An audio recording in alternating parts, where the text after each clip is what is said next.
good evening and welcome to The Journey Home. I'm Marcus Grodi, your host for this program. Thank you for joining us. Our guest tonight is Barbara Golder, former Methodist, Jewish, and Episcopalian. We'll find out if that's the order in a moment. You may have seen her featured on Bookmark with Doug Keck in the past. She's the author of Dying for Revenge, The Lady Doc Murders. I should have my reading glasses on. Book one. We're probably looking forward to book two. Barbara, welcome to The Journey Home. Thank you for having me. It's good to have you here. I know I met you and your wife a couple times. You and your husband, excuse me, a couple times at the Deep in History conferences we did. That the Coming Home Network used to have. But it's good to see you both again. And it's good to be here. And I've not had a chance to read your book yet, but my wife has and really enjoys it. Good. So I'm looking forward to reading it. But thank you for joining us on The Journey Home, and let me get out of the way and let's hear your story. Well, I always find my story rather simple because it's not one of these great dramatic Paul on the road to Damascus sort of things. And I don't think of it as particularly interesting, but it is my story, and I think it points out that God can woo you for a long time before you come into the church. Well, you know, it's a good point you made, because some people, because they feel like they have to have a Paul and Damascus story, it sometimes feel either that's not good enough or they got to embellish it a little bit. But the truth is, we're talking about what the Holy Spirit did in our lives. Exactly, and for me, it was a wooing. It was a courtship that took rather more years than I'd like to admit to, but it took a long time. I grew up in a household that was Methodist, at least nominally Methodist. My great-grandfather had been a missionary bishop of the Anglican Church in Jamaica, and when his family came to America, when my grandfather's family came to America, he suggested that they go to a less formal setting, and so they became Methodists. And so I came out of that background, which, so it had connections, and a lot of what I would find in the church was very familiar to me in terms of the rhythms, because the worship is similar. So my family were Methodist, but they weren't particularly church-going Methodists. We'd go for Christmas and Easter, and you'll be familiar with this, the beginning of Sunday school and the end, beginning day and promotion day. And I would hit a few in between, but what I remember about it was that when we would go for either the first or the last, I don't remember which it was, Sundays, and we would have communion, that was something that really, really struck me, and that was a thread in my life. And I remember also that on Sunday evenings we would have a very informal hymn sing, and I internalized a lot of my relationship with God that way. So I started out as a fairly conventional Methodist. No, I didn't grow up at all Methodist. It seemed like I had everything else in my background. So there was a hymn sing rather than a Bible study. Exactly. It was just maybe it was just the custom in our church. It was fairly common, at least at that part of the country, that part of the world, at that time in the world. And so we would come together on Sunday evenings, and there would be this wonderful hymn sing, and it was this little tiny parish hall, we call it parish hall now, and a slightly out of tune piano and the old Cokesbury hymnal, just a little thin brown volume. I think maybe that does make sense to me because of the influence the Wesleys in their hymns has had on so many. I mean, we sing them in the Catholic Church, even though they themselves did not expect that their hymns should be sung in worship at the time they were living, but it became the foundation. It became foundation for a lot of worship, and there's a lot of theology in hymns. Oh, yeah. And so I absorbed a lot of that. So, and when we weren't going to church on Sundays, which was most of the time, my father would always have these gospel music shows on television. We would watch those. So music was always a big part of that. And grew up, did the usual things, went to MYF, went to college, decided to put that behind me, like many college students do. And but I never really lost it. I never really lost that sense of faith and direction. And for my parents especially, faith wasn't something you did on Sunday, it was how you lived, which turned out to serve me very well as I made my journey into the church. So there was an acceptance of the reality of God. Acceptance of the reality of God and a dependence on Him. It was a prayerful life. It just wasn't a church-oriented life. And so I learned that being whatever you are, whether it's Methodist or Episcopal or whatever, is a matter of how you live every day, not where you go on Sunday. And so I also didn't grow up with this sense of great division among among denominations. That was not part of my upbringing. And it was, well, what it was, I'm assuming, was that what's important is Jesus Christ, but not the church. Right, exactly. And that Jesus somehow transcends those denominational boundaries. And our next door neighbors were Catholic, were very overtly Catholic, and I was actually very jealous of them because the kids got to go to a much better school than mine, and they got to wear this cool uniform, and they got to ride the bus to school. It was really great, and they got days off that I didn't. But I grew up sort of learning it by osmosis. I was around them a lot. I would go occasionally, although it was very uncommon in those days for Catholics to go to Protestant services, certainly, and most Protestants didn't even enter a Catholic church. You sort of were what you were, and that was it. Mm-hmm. But we talked about it a lot, like kids do. And I'll remember that one day I asked my friend Raymond why he called Mary the Mother of God. And he said, well, Jesus is God, right? And I said, well, yeah. And he said, well, Mary's his mother, right? And I said, yes. And he said, well, easy, Mary's the Mother of God. And I was only a beginning scientist at that time, but I got that. You know, so Mary was never a big obstacle. It was kind of an incident. The Catholic Church has always been in the background of my life. I was even born in a Catholic hospital. So, okay. Well, once again, if you're from the perspective where it's really about Jesus Christ and not what church you belong to, well, you could include the Catholics in there as long as they have Jesus Christ. Yeah, and they and clearly they did. Yeah. So that was never a big obstacle for me. When I went away to college, like most college or many college students, I suppose, I sort of fell away from the faith. This was in the 60s. It was a very tumultuous time. It was easy to get away from that, and I did. But I was also going to school in Arizona, which again is a profoundly Catholic area of the country, lots of Spanish missions. A lot of the work that I did as a volunteer college student was in the arms of the church. We would go and work in the barrios, and I learned how the Hispanics celebrated Christmas and the Yaquis celebrated Easter, and I was surrounded by this great architecture. So it sort of infused itself in the ways that were familiar to me in music and art and beauty and community. So I again was never put off by the church. It just didn't seem something that I needed to do. So yeah. I can imagine that the Catholicism you were getting there was a bit eclectic. It was very eclectic, especially at that time. Yeah. That was a time when the whole church was in turmoil. Prior to that, it was kind of one of those little milestones you look back and see. I had been downtown doing some research for a paper when I was in high school, and I decided to peek in the Catholic church around the corner at noontime because they were having Mass. And I walked in, and everything was familiar to me in the sense that the rhythm of the whole thing was exactly what I had experienced in our Methodist communion services, even though it was in Latin. And lots more bells and whistles and lots more formality, but the rhythm was still there. You could still see the bones of it. And because I didn't know any better when everybody went up for communion, I just went up for communion. You know, so I'm quick study, I know what to do. And it was like that seed that had held me in the Methodist Church, those celebrations of the Lord's Supper, but it was very different, and I didn't know why then. But it sort of lodged there, and that seed took another 30 years to grow, but grow it did. Yeah. Well, to me, I love to see that because of the work of God's grace expands beyond the boundaries of the Catholic Church, of course, and we see that working, and the images of that, not perfection, we desire for unity and growing in fullness, but yet we see the vestiges, and so there's that sense of unity that can connect people. You know, the familiarity there that draws you forward. And I don't think you ever really know where that connection is going to be made. That's one of the things that I find the God of surprises does for us. He comes up in the most unexpected places. But that was one of them for me. So after college, went to medical school, and in medical school, it's not necessarily a great place to grow faith. If for no other reason than you're exhausted a lot of the time, and you're dealing with things in such a detached sort of way. But after that... It's such an irony. It is, isn't it? It shouldn't be that way. You're dealing with the beauty of the human body, God's creation, and yet... And the environment. Environment is not that way. And now I'm pleased to know that these days it's not the same way.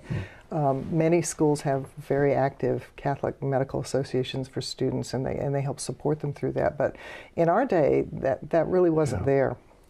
And so when I got through that, and I was doing pathology, so I'm in the sort of in the worst of it in a way, I decided that I needed to think about faith, and that I needed to put this in order, and all of this stuff that had sort of been percolating in the back of my mind had to be organized in some way. And one of the questions I asked myself is, let's see, why is it that I can't just address God directly? What's this, what is Jesus to me? Who is Jesus to me?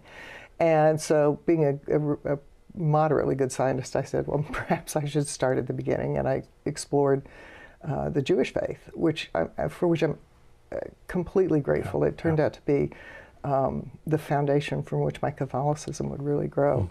But went through the whole process, made a conversion that was somewhere between conservative and Orthodox. So it was an arduous period of study and arduous conversion, as it turns out, and practiced for a number of years.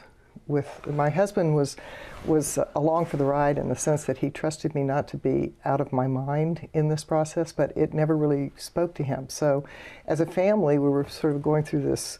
What is faith to us? How does it work? Yeah, wow. Our guest is Dr. Barbara Golder. Barbara, where was Jesus in that? Because by moving from Methodism, which can be all over the place, we know that, into a conservative Judaism, Jesus takes a different role. Jesus takes a different role, and Jesus had the kindness to step back, I think, also knowing I wasn't completely out of my mind. Since he knew the end of the story and I didn't, I suppose. But no, it was one of those things, one of those rare times when I was able to just say, I'm not going to worry about that right now. This is where I am right now, and this is what I need to understand right now, and I'm going to put that aside, which sounds very peculiar in retrospect, but that's exactly how it happened. All I could imagine would be that the focus in your practice of a conservative Judaism was on living the faith, the idea of the coming Messiah may not have been on the front. Exactly. I think all the time. It helped understand this idea of the question was why Jesus, basically. Yeah. And I think that understanding at least as much as I did, and I was far from the world's best Jew. I'm far from the world's best Catholic too, for that matter. But it helped me understand that redemption is necessary. And I'm not sure that I had really gotten that idea. Even though it was clearly part of how my parents lived their life, I think everybody has to come to that individually, and that's how I did it. Could it have been that your understanding from a Methodist perspective, not capital M Methodist, but often a lot of Methodists are into more social action, seeing Jesus as a very good, loving, caring model for faith, reaching out to the poor, and that idea moved into Judaism, there could be a trajectory. And I think that time in Arizona helped that, because that's exactly what we were doing. Yeah. So, like I said, God will work with whatever you happen to give him, and that's what I gave him. So we practiced that for a while, and as I said, it gave me a real sense, not only of who Messiah, but why Messiah, and I think that's important. But it also gave me that connection between Catholicism and Judaism that helps you understand the beauty of how the Catholic faith does things. So I'm eternally grateful for that. But when we had children, we sort of had to make a decision, because at this point we knew we'd raise them in faith of some kind. And Steve had done all of the cultural things, all of the ritual things and whatnot with me as I went through my journey in the Jewish faith. But he never connected to it in the same way that I did. His journey was different. And so he said, we can't do that. Does he come from a faith background himself? Not really. He had been baptized nominally and Episcopalian, but his parents were not churchgoers when he was a kid. In fact, he tells a story that they would drop him off at the local Presbyterian church and go out for brunch and pick him up. So it was not a formative thing in his life. Although I think again he doesn't see this in the same way I do. Clearly, the essentials of faith got through to him. It's a little bit like C.S. Lewis talks about being able to stand upright in front of spirits before whom the demons can only cower and say, that was you who did that for me. And I think that was active there, even though we didn't see it. So, but children. Oh, children will do it. It's an existential crisis. It's like you're either going to raise them in faith or you're not, and if you are, which one? So we did it like we did everything else, very logically and very systematically. We sat down at lunch, and Steve says, "Well, I can't be Jewish." And I said, "Okay." And I said, "Well, I can't do the general evangelical Protestant thing because I'm not that spontaneous and I'm not that emotional. It's just not going to work for me." He says, "Okay," and he says, "Well, we can't be Catholic." And I don't know why he said that, and he doesn't either. But I think it comes from that idea that Catholic, you either are or you're not, and that the movement between is unusual. Right. So we shook the family tree, and a few Episcopalians fell out, and we were living around the corner from an Episcopal church, so that's where we ended up. And it was as simple as that. And so we just entered into that life, and it was a church where the life was very much lived out. So that gave us that's the platform that is consistent throughout the journey, that it's not just a thought process, it's not just an attendance, it's how you enter into living your life. And so that gave us a good format for that, and we stayed there for 20 years. Familiarity there in the Episcopal Church from your Methodist upbringing? Very familiar, very familiar. And I remember we had the pastor there, the rector of the parish was a fellow who eventually became David Johnson. He eventually became the Bishop of Massachusetts. Wow. And I remember going to him and saying, now this Jesus question came into full focus, and I was like, okay, now what have I done? How do I rework this? And I remember his saying to me, don't worry about it. You have spent time learning our Savior's faith, and that's going to serve you very well. So I was really very concerned about being accepted back, and it was never an issue. It just never was an issue for him or for anybody else in the parish, for which I'm very grateful. So. Well, of course, we know that Episcopalianism is quite broad, too, as is Methodism. Was this particular pastor leading you in authentic Orthodox Christianity? It's very interesting, and I can't look back at this with a clear lens because I see where it went, not necessarily what it was. Yeah. David Johnson was a great pastor to his people. He had a great heart for his people. He eventually became one of the leaders in the more liberal wing of the Episcopal Church. So I'm sure that there were things there that were not quite so conventional, but I'm also sure that they didn't take root for whatever reason. When he left and we had a new priest coming in, a new pastor coming in, I was on the search committee for that, and it was a very tumultuous process, and it gave me great thanksgiving when I finally realized how the Catholic Church does it, because His Spirit, all that. But the new man who came in and I did not see eye to eye, and he was very liberal, and so we were faced again with what do we do, and just a few miles away was the complete opposite kind of parish, Church of the Redeemer in Sarasota, which gave birth to Jack Eicher, who was the one who went to Fort Worth and then left the Episcopal Church altogether, took his diocese out of the Episcopal Church of the USA.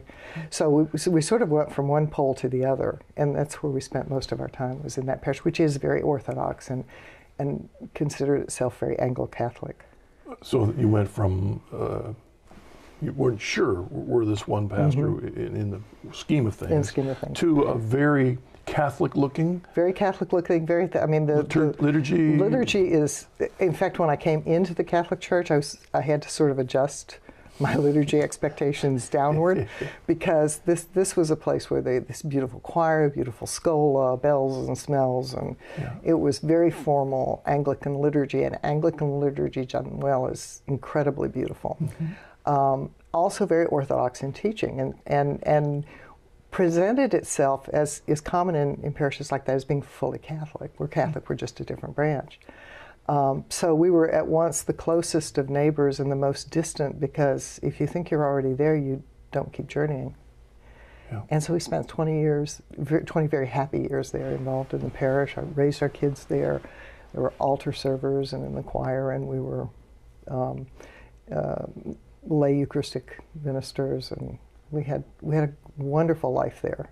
If, let's say, a viewer has never attended an Episcopalian church and wonders, well, what kind of theology was in, would it have been a C.S. Lewis type preacher? Very much. It was, and very much that way. Very much believed in the real presence, very much taught the real presence, with the exception of the Pope, very much down the line on Catholic theology.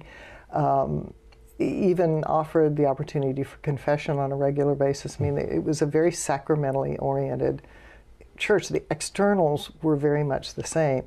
Now, it's all part of that great Episcopalian pot, which varies very much, and so it depends on who happens to be in the parish. Now, they had two very orthodox pastors in a row, but there's always a chance that doesn't happen. You said next your time. pastor eventually was one of those that pulled that local congregation and a group of them out to him.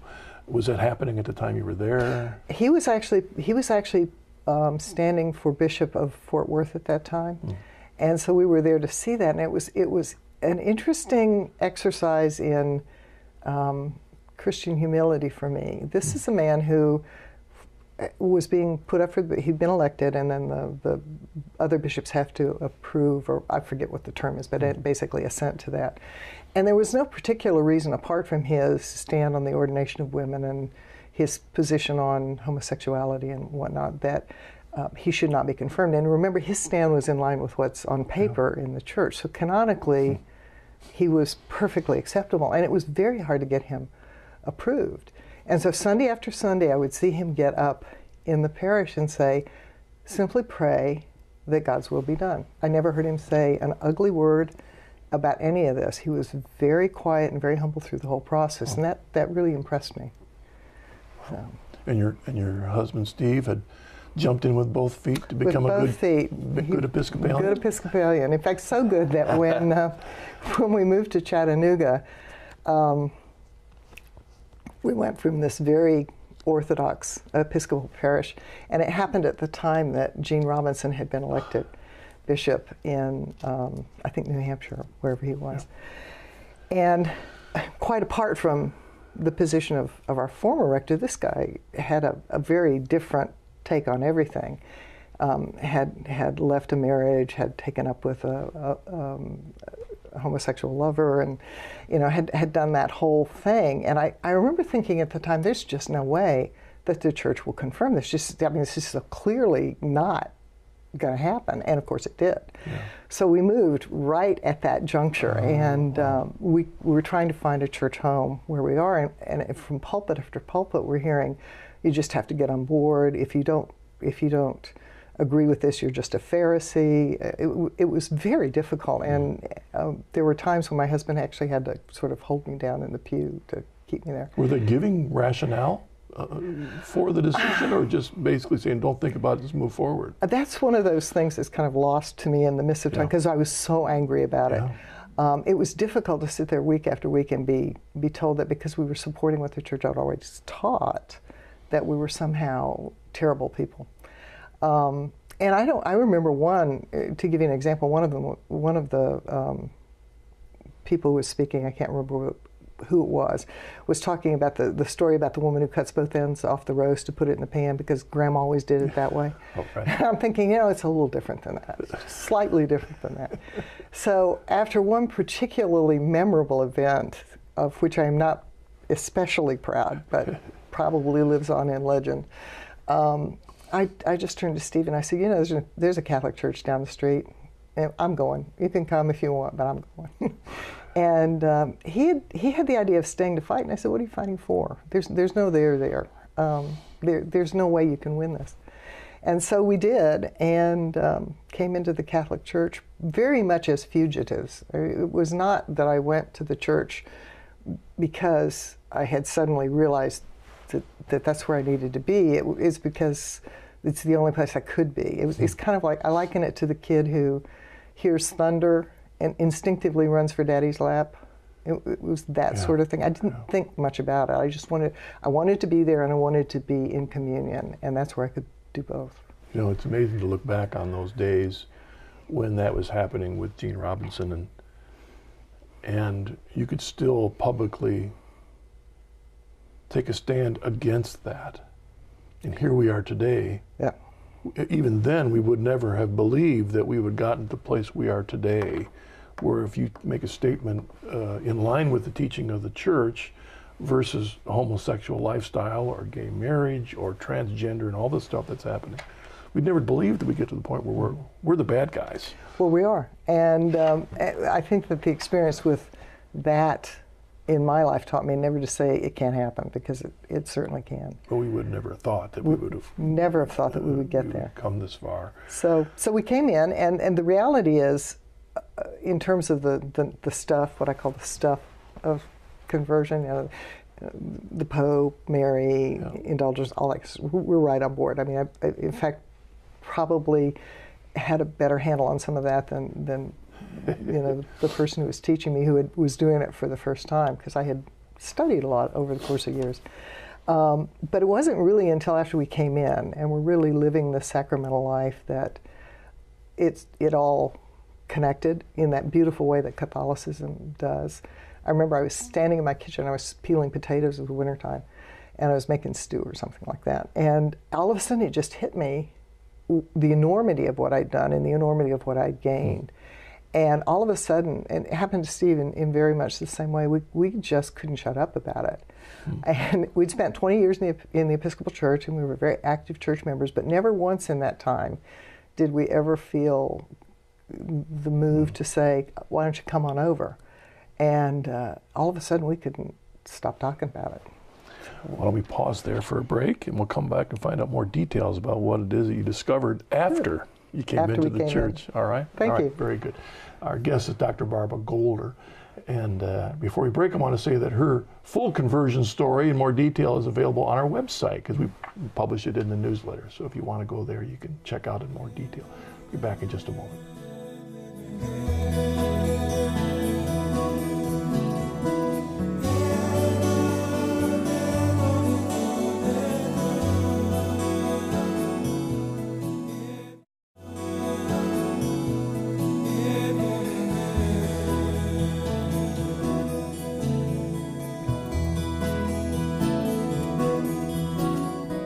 Welcome back to The Journey Home. I'm your host, Marcus Grodi, and our guest, Dr. Barbara Golder, is the author of Dying for Revenge, The Lady Doc Murders. This is book one. Book one. Is there book 2, 3, 4 out there yet? Book 2 is in process. I'm rewriting it now, except, of course, today. Well, very good. I hope it comes out well. Maybe we'll have a chance to talk about that.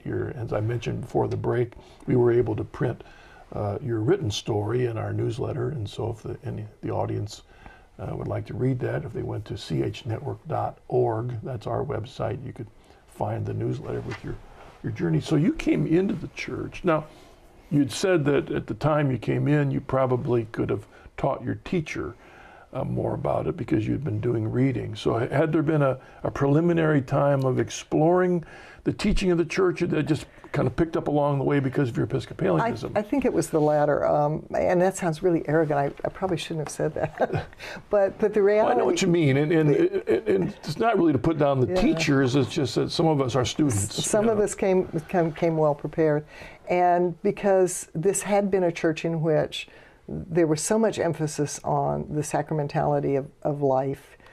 If you didn't read about it, you were getting it from the pulpit, or you were getting it in practice. So some of it was osmotic knowledge, I suppose. But I had also read, and I had read coming in. In fact, I'd read some of the usual things: Rome, Sweet Home, and Born Catholic, Born Fundamentalist, Born Again Catholic. So I had gotten a lot of that almost apologetic, the sort of linear answers to things that fit very nicely into the way of life I'd already lived. I had really done some study, but not in the sense that I had wrestled myself in. It was as natural as picking up the morning paper for me. It was just what I did, and it's continued to be that way. Only I've got a lot bigger library now. One one issue I'd love you to talk about or address then is, as you mentioned earlier, movement from Methodism and then maybe into Judaism or whatever you were thinking of when you moved to a new area, or then the Episcopal Church, or do you go? It was still this underlying idea at the beginning was it was God, it was Jesus Christ. What church you belonged to was not necessary for salvation, was not significant. Jumping over to the Catholic Church was not necessarily because you needed to be in the church. I'm not sure if that was it, but I didn't like where I was. Where else do I go? So we'll end up going there. What about growing and to understand the necessity of the church? Well, I think that goes by stages, and I don't think I'm done with it yet. Right. Obviously, I doubt that I ever will be. But I came to understand that there's two pieces to that. There's scope and manner. And those are two different questions. That there's the manner in which we are all saved, and then there's the scope of how it happens. So I think that was the big change. But for me, it was salvation, not indirectly, but with a different face. It was the Eucharist, as you've heard so many people say. You know, I had come to depend on the Eucharist in the Episcopal Church, and I was not going to go anywhere where that wasn't part of everyday life. And from the Episcopal Church, there's really only one direction to go, and that's into the Catholic Church. And so that's really what drove it. And then when I got there, I began to put all the pieces together and spend time with all kinds of wonderful theologians and try to understand how to explain that to myself and to others.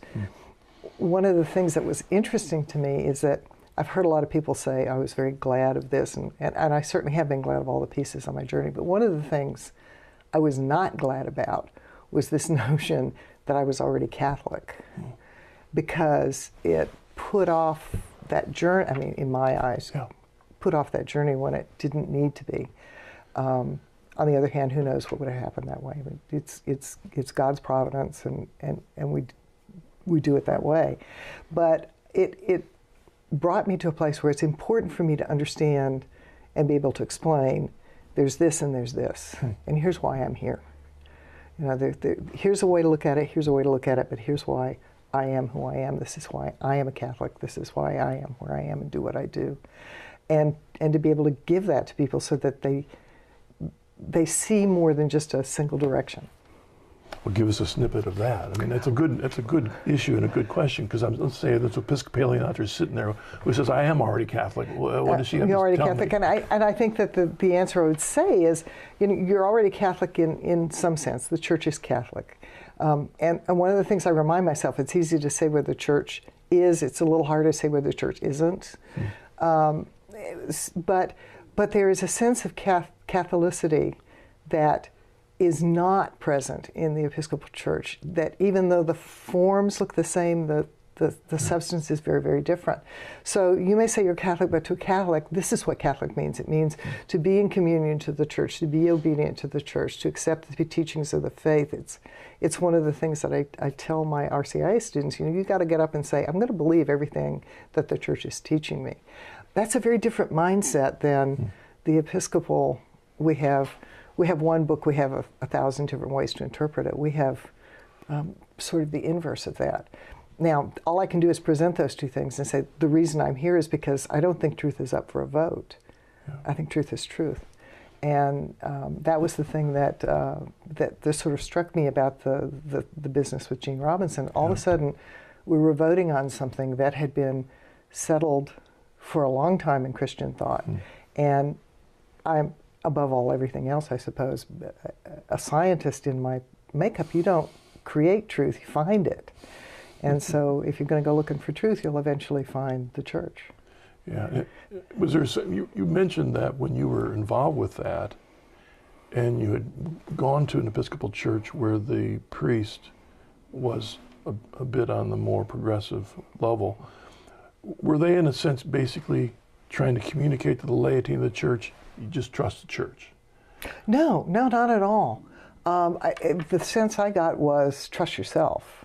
And I think that's where Bishop Barron has an anecdote. He talks about the Church of Sheila. I believe what I believe, and that's what it is.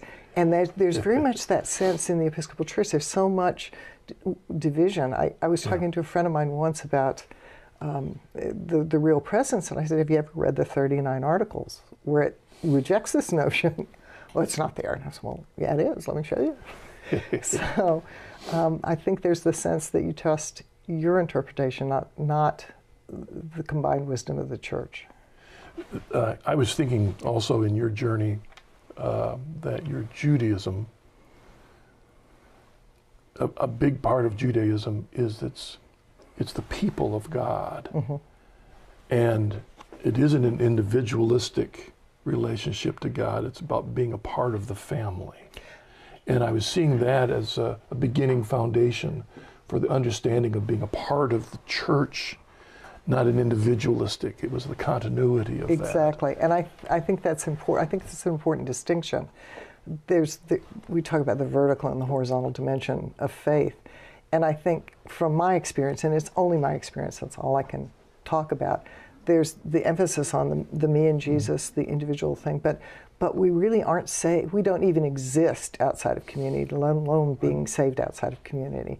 And Judaism sort of shows you that. It also shows you, I think, if you approach it in the right way, the great beauty of having the law. I mean, for the Jews, the law was a great gift. It was not a great burden. And it was their joy to try to live up to it. And if you come at the church with that perspective, then things take on a different dimension. And what looks from the outside like this arcane set of interesting and unusual, at best, rules becomes a very life-giving thing that not only helps community in the horizontal sense, but helps our community with the community that is God. So when we think of the most important aspects of what it means to be a disciple of Jesus Christ, it isn't just faith, which is that vertical relationship. Mm-hmm. It is charity, forgiveness, humility. All three of those are relational. Mm-hmm. They involve ourselves with another person. That's the key. It's community. It is community, and our God himself mirrors that for us. God the Father eternally begets the Son, who eternally breathes back to the Father, and that love is so real it's another person. I mean, you can't escape community, and so the sense that we somehow can pull ourselves out of that and still be in relationship with God it doesn't fit for me. How would you explain to the non-Catholics that are watching your movement into the church that has a hierarchy, an authority structure, a Holy Father that we call the Holy Father? Our separated brethren would not understand how you called a human being Holy Father. But the authority that's there. This is going to sound like a very simple, pat answer, and there's a lot behind it that won't come through, perhaps. But in the course of this studying the church, and I really had to do some studying, even though I knew a lot of stuff, I had to decide whether I was going to accept this authority. And there were some things I struggled with. They were not the usual things. One of the things I struggled with was capital punishment, and the bishops stand on capital punishment because I come at this from a slightly different perspective, having seen some very brutal things in my work as a medical examiner. Wow. So I had to really say, I had to come from a place where I was saying I would cheerfully pull the switch to can't do that anymore. So I had to struggle with some things, but finally it came to me one day that there's a lot I can't do in the church. There's a lot of brokenness in me, and there's a lot I'm never going to accomplish. I'm not going to be the greatest Christian in the world, but one thing I can do is be in the church that Christ founded. That's one thing I can do. And I came to see schism as the profound injury to the body of Christ that it is. So that was what sort of moved me.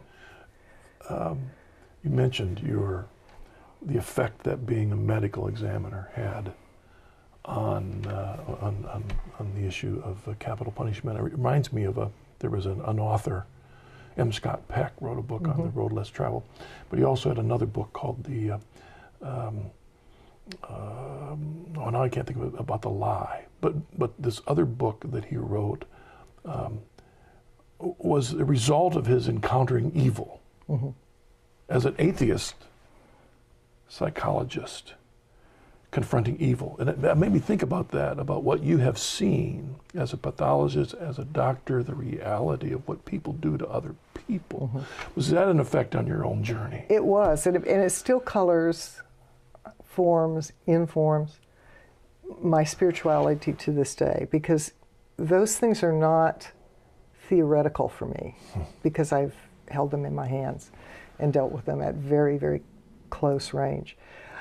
So the sort of the boundless capacity of human beings to injure each other is astounding.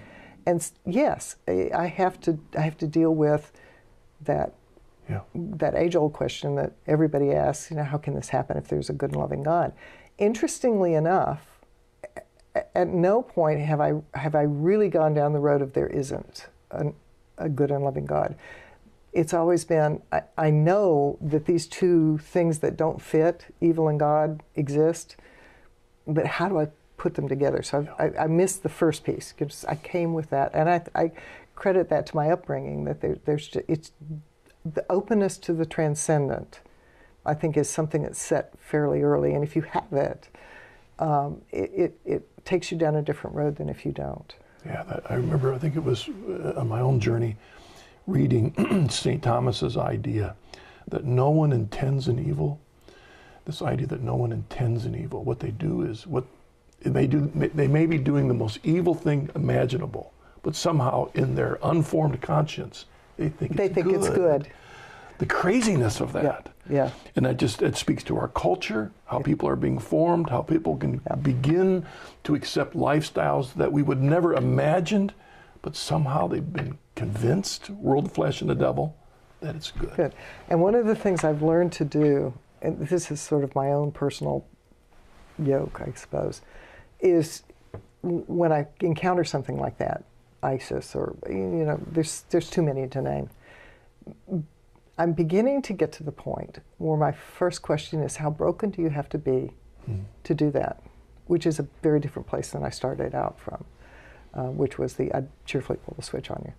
Yeah. So I credit that as, it's at least my motion through the church, and my motion in the direction that I think the bishops would sort of prod me. So, but that didn't happen to me until I came into the sacramentality and this challenge of living out to an authority that speaks outside of you, that there's a mark outside of you, there's a measure outside of you that's not just relational, but in relationship. Because when we see everything through our own glasses, we may never really be seeing them quite right. So we've got to have somebody else saying, you need a new prescription. Exactly. Somebody standing next to your side. And one area that, again, crosses your path is the issue of suffering. And I'm wondering, from a Catholic perspective, of suffering was a bit different than where you may have come from before. Oh, and I never heard I tell people, if the Eucharist hadn't been enough to bring me into the church, and clearly it would, what would have brought me into the church is this notion of how Catholics put suffering together. At the time we were coming into the church, my daughter was a freshman in college, and it was a rough year for her for a lot of reasons, and she was plunged into this terrible depression, a very deep, dark depression, which, as a parent, if your kids suffer, you suffer too. Yeah. And like the dynamics of mothers and daughters often are, I was kind of the focus of that. And I remember thinking at the time that I really didn't care if she ever related to me as a mother again. I just wanted her well.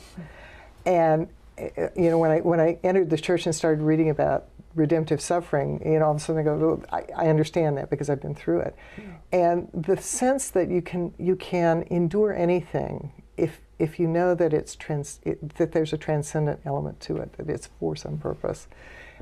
It may be outside the church, but I've never encountered it anywhere else, and certainly not to the degree that I did in the church. And it was a huge thing in my life. What got you to write Dying for Revenge? This is going to sound really funny, but it's kind of my love story to the church. I think everybody who reads mysteries, I love mysteries because I think they're the last bastion of the morality tale. But everybody who reads mysteries thinks they've got at least one good one inside. And I had been writing stuff here and there for years. And I had written a humor column, actually, for a newspaper in Telluride where we had a second home. And my husband's friend from high school had been in the background of our conversion, actually praying for us for years and years and years and years, unbeknownst to us. We got back in touch after we came into the church, and he sent her some of the columns, and she liked them. And she said, "Have you ever thought about writing a book?" And I said, "Well, yes, I have." so I started the book. And as it came out, I wanted to talk about moving from revenge to justice, because that's sort of the convention. It happened that I went right past justice into mercy, because that's where the church had taken me. But I wrote this book sort of to show people that Catholics are ordinary people doing ordinary jobs, right, imperfectly, but our faith informs what we do. So when I wrote it, that was the intent. And when I got the advice to change it and make it more secular, I had to make a decision, and I finally said, no, this is my thank you to the church. So that's how it got written. Interesting connection there then, because Russell Shaw, who's a great Catholic writer, wrote a book called To Hunt, to Shoot, and to Entertain. It's a book about clericalism in the church, published by Ignatius. It's a great book. But he makes the point in there that if there's any clericalism in the church, we can't just blame the hierarchy, it's us, the laity. And one of the points he makes is that too often we, the laity, have shirked our responsibilities on being voices in the culture for our part of the faith, and let the bishops do it. For example, in the issues of medical ethics. Exactly. That should not be the bishops, it should be the Catholic doctors. Exactly, and that's another area of interest for me.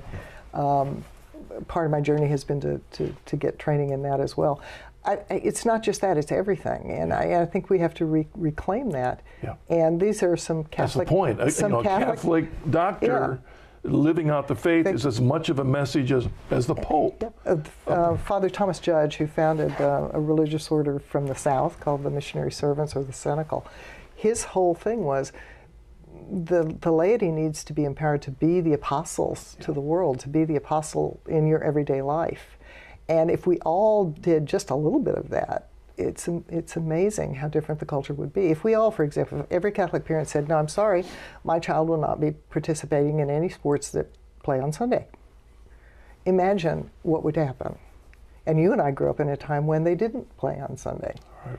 So. Yeah, I remember, again, back when I was a Protestant minister, I used to go around to Protestant churches helping them start youth programs, because that was my expertise. That was your thing. At the points. And I remember all the plans we did and how we would have actually multiple programs on a Sunday afternoon. Try and do that today. It would never happen. The bizarreness of what has happened with our lives, and all the feeder programs, to make sure this 3-year-old has a chance to be in professional baseball. So we're it's taken over our lives. Wouldn't it be great if we had feeder programs into the church? We used to, but and they're still there. They're still there, of course, and praise God for that. We have an email. Catherine from San Antonio writes, I met a woman the other day who said that she didn't think that the sacraments really did anything, that they were at most symbols of our faith walk with God. How can I answer her and explain that sacraments allow us to encounter God in a real way? Well, I think you start with your own experience. Certainly my experience of receiving the Eucharist in the church changed my life. And I tell my people on RCIA, weekly confession, daily Eucharist, you'll be a different person. But I think you can also go back to Scripture and say, God has always used material things to reach his people. I mean, Naaman has to go dunk himself in the Jordan River, and he doesn't want to do that because it's too simple. But clearly it has great power. We're material creatures, and we experience everything materially, so why should we not experience God materially? Why should you not choose those ways to do it?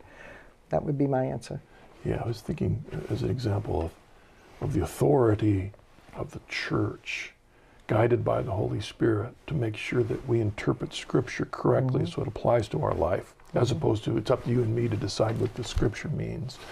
2 Corinthians 5:17 says, if anyone is in Christ, he's a new creation. The old is gone, the new has come. So the question is, okay, well, how do you get to be new? In Christ?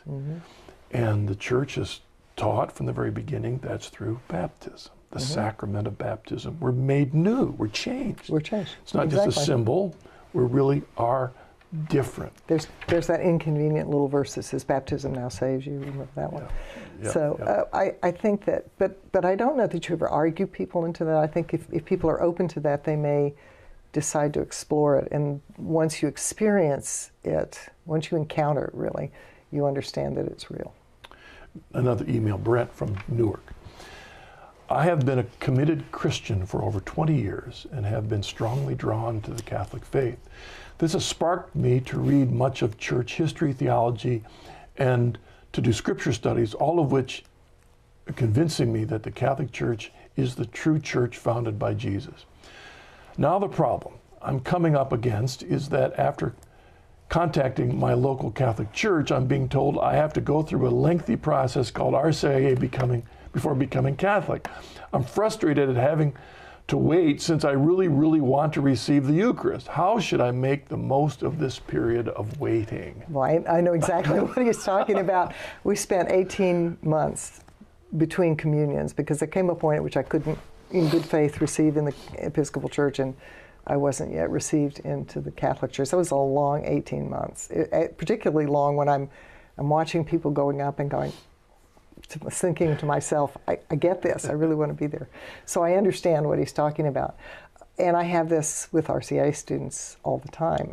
One of the answers is God's way of doing things seems to require patience on our part. It took him a long time to woo me into the church. It took him a long time to get the Israelites to where they were supposed to be. So waiting is part of that. And I think what you do is offer that waiting. In a way, it's a kind of suffering. You offer that to whatever purpose, without agenda God would have you have.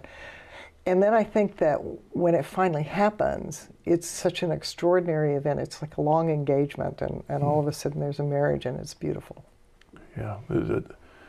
Since God's outside of time, he knows where we're going to be in 18 months if we're waiting this period. But it does allow you to appreciate it and observe in a way that you weren't observant before. Exactly. You learn something about, there is a risk in perception, not in reality, but there's risk in perception about making the Eucharist,